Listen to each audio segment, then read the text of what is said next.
Welcome back to the Tell Them You Mean Business podcast.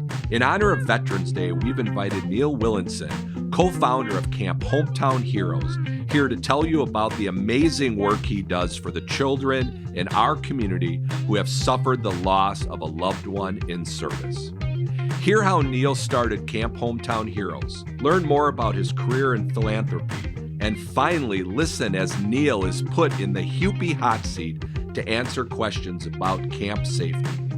Also on this episode, listen to a case result reading about a client who was attacked by 2 dogs while touring a home in Milwaukee.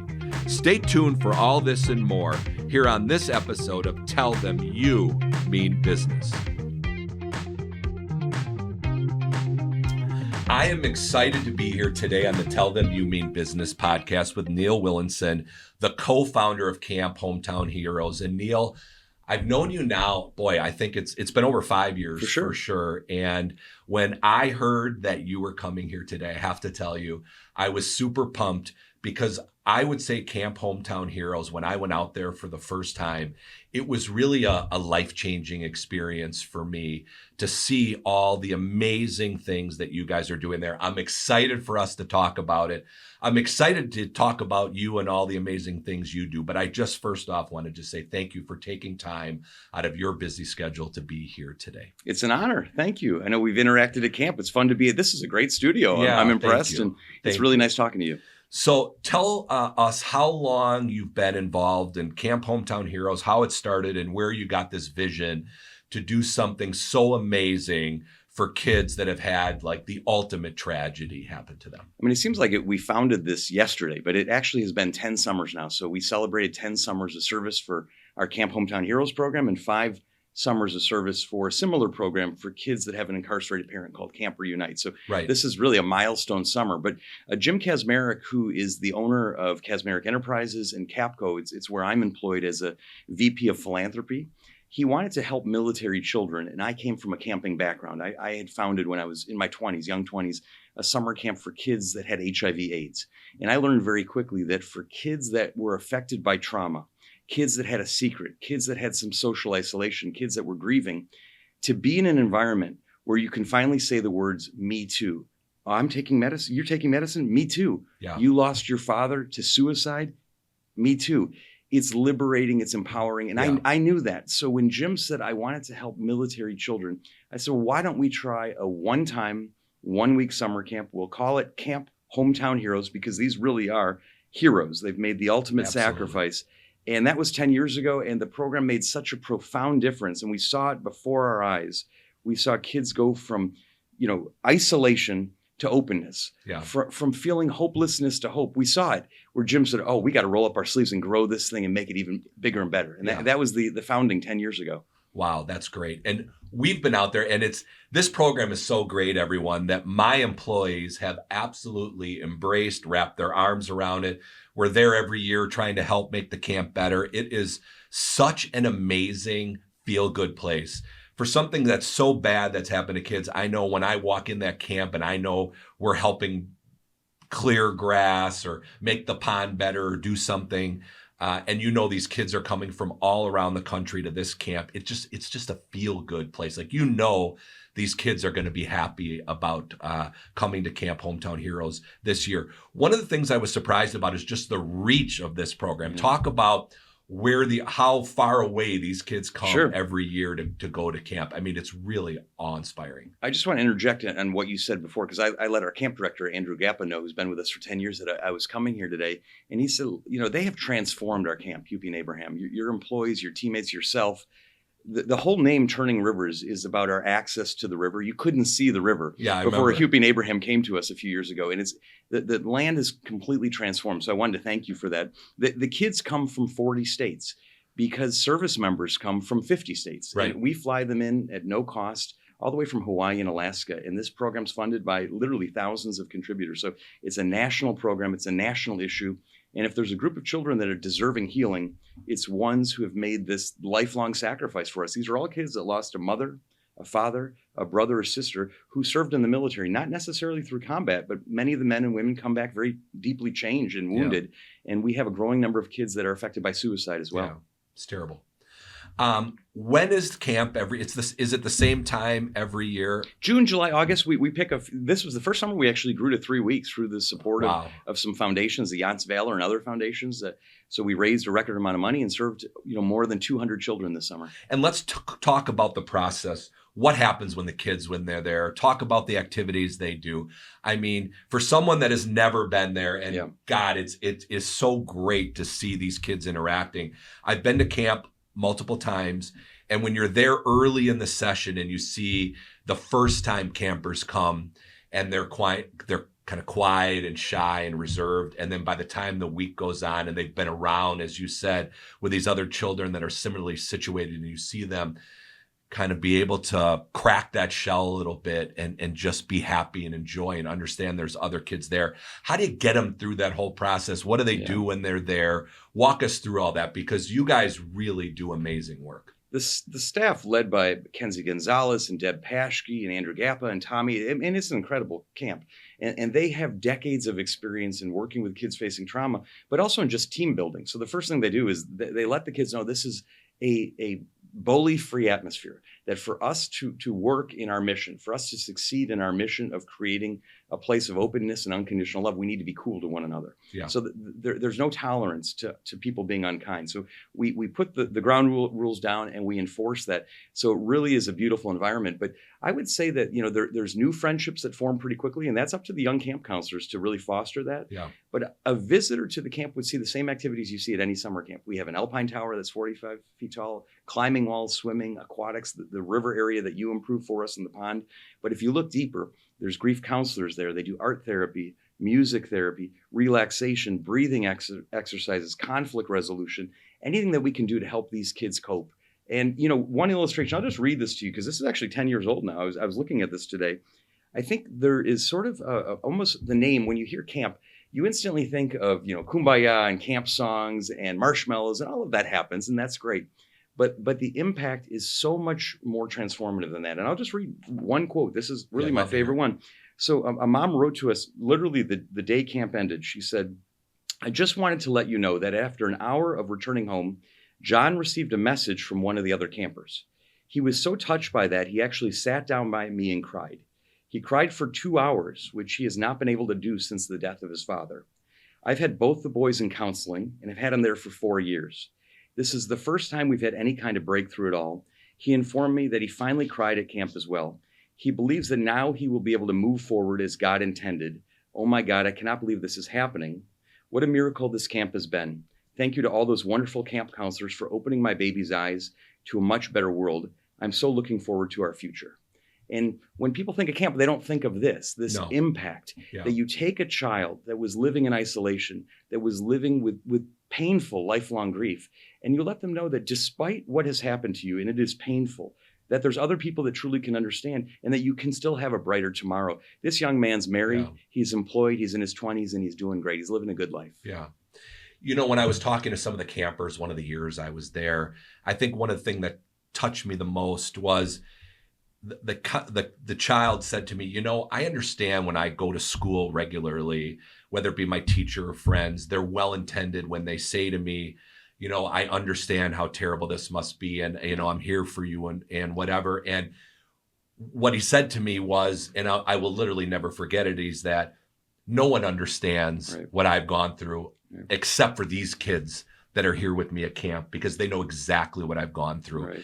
And although he said he understood his teachers and his friends back home were well-intended and meant well, it almost came across in a way to the campers being disrespectful, even though it wasn't, because he knew that they really didn't know. Right. And the pain that they feel inside can only be understood and recognized with other people that have similarly situated circumstance. And I think that's what's made me, I know makes you every day want to get up and do better and help raise more money, help more kids, because we understand that no matter how well-intended we are, it really is other people that are similarly situated that are going to be able to make the breakthrough like you just read about. And boy, I mean, you could read that every day and just feel so good about what you're doing. There's hundreds of comments like that. One thing that's happened, which is remarkable, now that we're 10 years in existence, we have several former campers who have become camp counselors. So they're fun, they're young, they're energetic, they're great. great young adults, but they do understand. So for people like myself that don't have a military background, I had a father, and my father's alive, and he served in the military, but is healthy, Yeah. Survived. The only thing we can really do is put our arm around a kid and comfort them and listen. But when we have our most moving ceremony, which is called the honor service, I don't know if any of your team have been there. Yeah, it's I mean, tearjerker. It's deeply moving. But essentially, the kids take a plastic cup. They can write a message to their fallen hero. They put a candle in it and they float him in the pool. And that's all that happens. We read a couple of sayings. But truthfully, many of the counselors step back and the kids are comforting one another because that is really who understands. We can be there to provide extra support, give a tissue, give a hug. Yeah. But it's the kids that are comforting one another. And they really, truly do understand. But what I train the young adult camp counselors is just listen. There's nothing we can do to make it better other than just saying we're here for you. Yeah. Because human nature is you want to. Yeah. Like I would want to say, boy, I understand and I feel so bad. And, you know, you think you're really saying the right thing and doing the right thing. And even though you're well-intended, they know you can't. Yep. And, you know, that's what makes, I think, Camp Hometown Heroes. If you've ever taken part, if you want to get involved in an organization, you can't help but love it. The mission is just so spectacular. The kids stay there every year. It's an overnight camp. I was a camper myself, and I know how I felt about camp. I was a camp kid growing up every summer through the Y camp in outside of Milwaukee, and I went all through camp. And then I was a counselor, like you talked about. I was it was Wauwautan. Oh, I went to Wauwautan as well. Okay, and so I was a CIT, and I was so excited that I was once a camper, and then then I was a CIT, and I have met some of the campers now, camp counselors for you.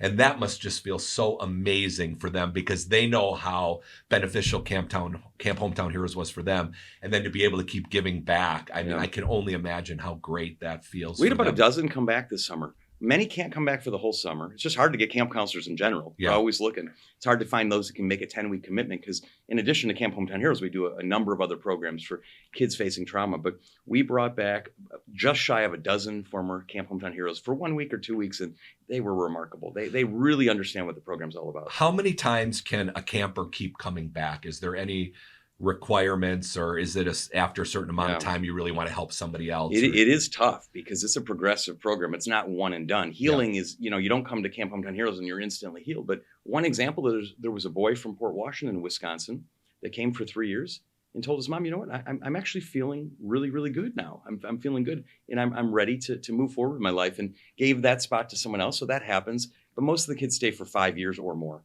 If we have room, we let them come, but we do technically have a 5-year rule. Okay. And then so if they start at 8, they take a little pause at about 12 or 13. And then once we have a teenage program or a counselor and training program, they can come back. Okay. So there's sometimes a little pause, but we're often able to find space for kids. And you said now it expanded to 3 weeks. What is your vision moving forward for Camp Hometown Heroes? I don't know if it was last summer, the summer before, we talked about redoing the mess hall and doing things like what's happening right now. What's on your agenda for capital improvements and the like? The facility that we use, we operate a DNR facility that Hometown Heroes, our charity, has a long-term lease on, and it's called Churning Rivers. But the camp that we inherited was a lovely camp, beautiful camp. You've been there, but it needs a heck of a lot of work. So that dining hall is probably a tear down. So in the coming months or years, we will launch a capital campaign, and upwards of certainly a 7-figure campaign to replace the dining hall, renovate some of the cabins. It's just expensive to operate a camp, and we don't just use it in the summer. We use it in winter months as well for reunions and things of that nature. So there's a lot more to do. Yeah. And how many kids do you think Camp Hometown Hero has touched since its inception in the last 10 years? Individual kids, well more than 1,000. A lot come back year after year, but well more than 1,000. So we're proud of that. And, it's like when you run a foundation, would you rather make a passing impact on many or a profound impact on few? We try to do both. Yeah. We want to reach as many kids as possible, but given a choice, you make a deeper impact by letting kids come back. Absolutely. It's almost mean to take camp away. Yeah. They make these friendships, but we've been able to do both. We started with 62 kids 10 years ago, and we're at 200. So we're growing pretty quickly. Anyone that would think a 1-week summer camp for a child that lost a parent in the military is going to be enough to heal and make them go forward. I mean, that's crazy. No one thinks that. And I could see in talking to some of the campers that have been back multiple summers in a row, I mean, it's something, the minute they leave, they told me that they are already thinking about next summer when they get to come back. Yeah, I mean, it's that much of an impact you're making on kids. Through social media, they keep in touch with other campers. So they come with bonds and sometimes drama because they're connected all year long, but they really are great kids. And, the program is growing. We're proud of it. And, you guys have been a huge part of it. So we thank you for that. Oh, yeah. It's easy to get excited about and easy to want to help. I want to talk a little bit more about you because you are such an interesting person to me.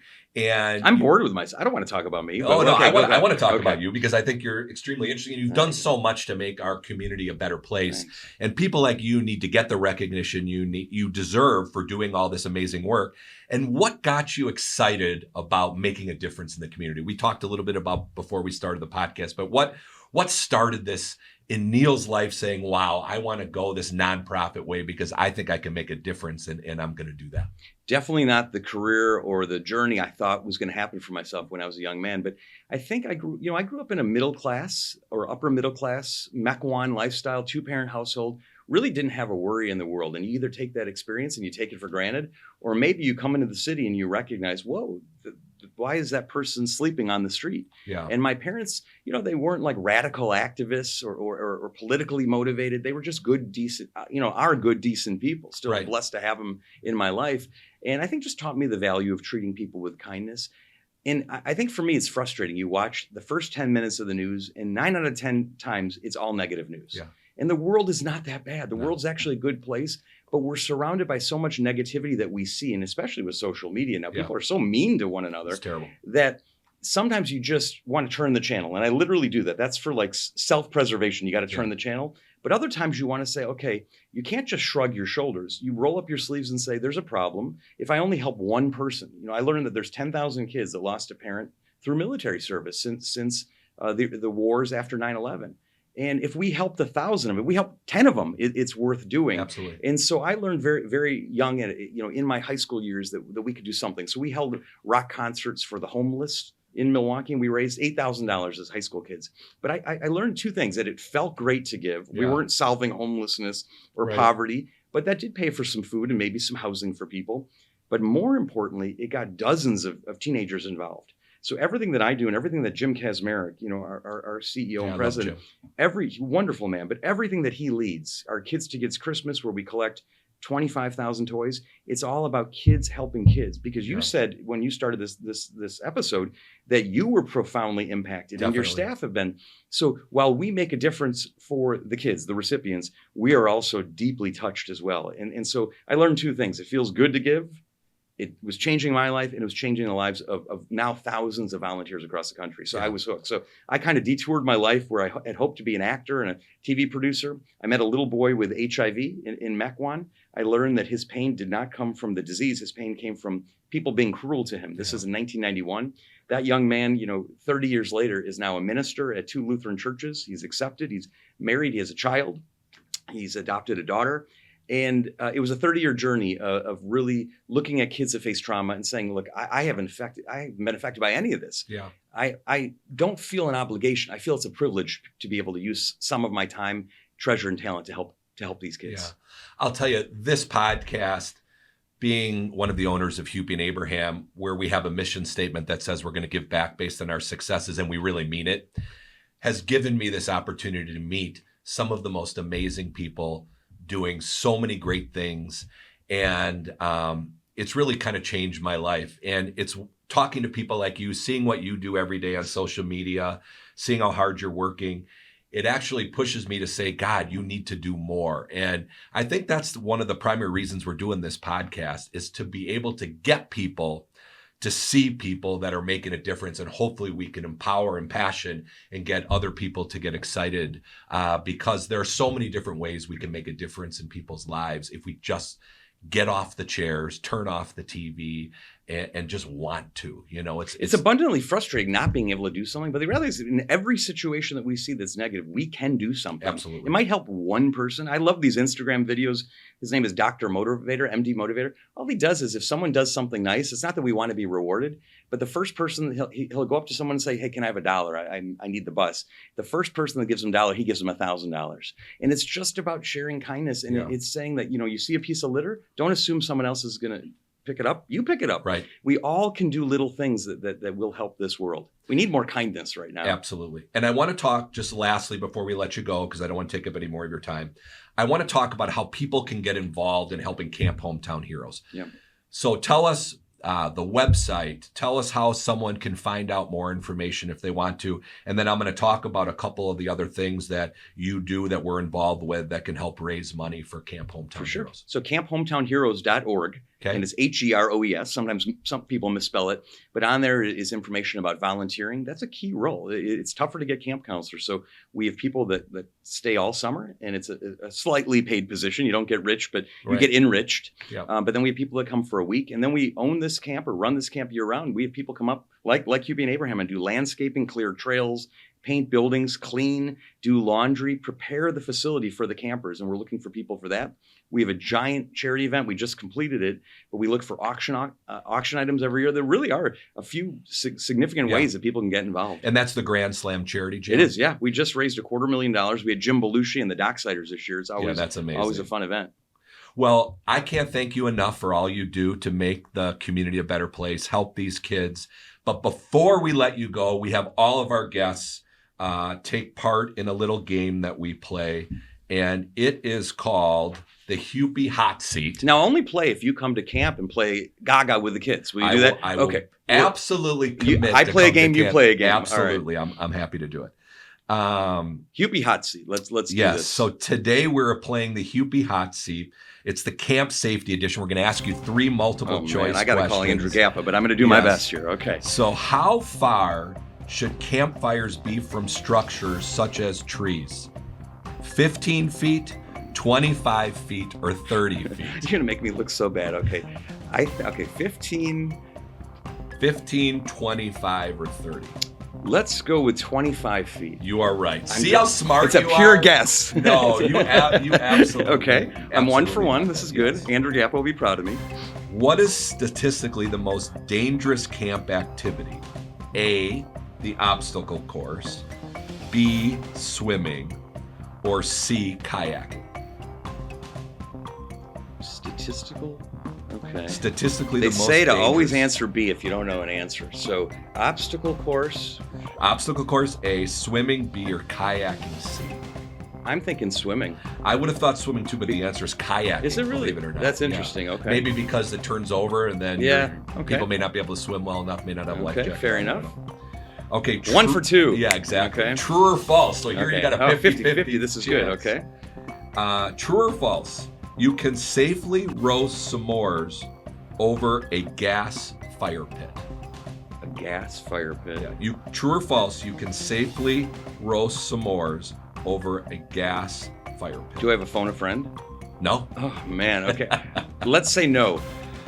Unfortunately, it's true. Oh, you can. Okay. You can. Okay. I was just thinking I was being set up for something. I think they set me up all the time around here, and it is tough. Well, Neil, thank you so much. This is why we have other people run the camp. I'm just, a co-founder. Exactly. I've got something for you though. We fly a flag over the camp every day, and so we raise the flag, we lower the flag, and that's led by Rick Sharoni, who's been a 10-year veteran with his wife Barb. He's a 2-time Purple Heart recipient. So this is an American hero for sure. And for the kids, for many of the kids of the camp, that exercise of raising and lowering the flag is deeply important. It means so much to them. So this is a retired flag that we flew the first 4 years at camp, and I was looking for a company that has done so much for us, and I wanted to give it to you guys. Well, I am so grateful. That is so meaningful to me. Camp Hometown Heroes is so meaningful to me. I've really enjoyed getting to know you and seeing how you make a difference in the community. You actually, and you don't know it, but you actually do push me to do more and do better, because I see what you do. I follow your social media. Not only are you doing these great things, you're an actor. Your son is an actor with you. You're doing all these amazing things. You always have a smile on your face. And you really do push me to do more and be better. So I will forever be grateful for you and what you're teaching me on how to do more, do better, make a difference in life. So you should be really proud of all you do. That means a lot. And these kids are the incredible inspiration. It's easy to get up every day and work with these great kids. Yeah. But thank you. That means a lot. Thank you.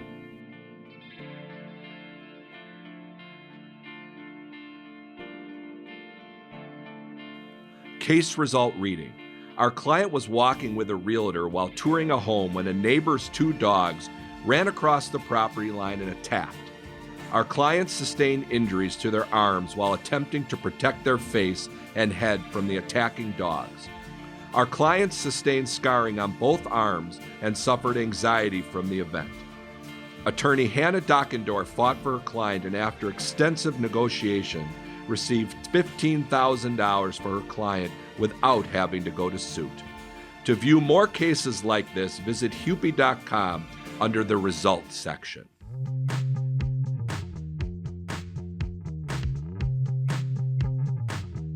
Thank you for tuning into this episode of Tell Them You Mean Business. If you want more information about the topics covered on this podcast, visit Hupy.com or email info@Hupy.com. And as always, if you're injured in an accident, be sure to call Hupy and Abraham at 800-800-5678 to tell them you mean business.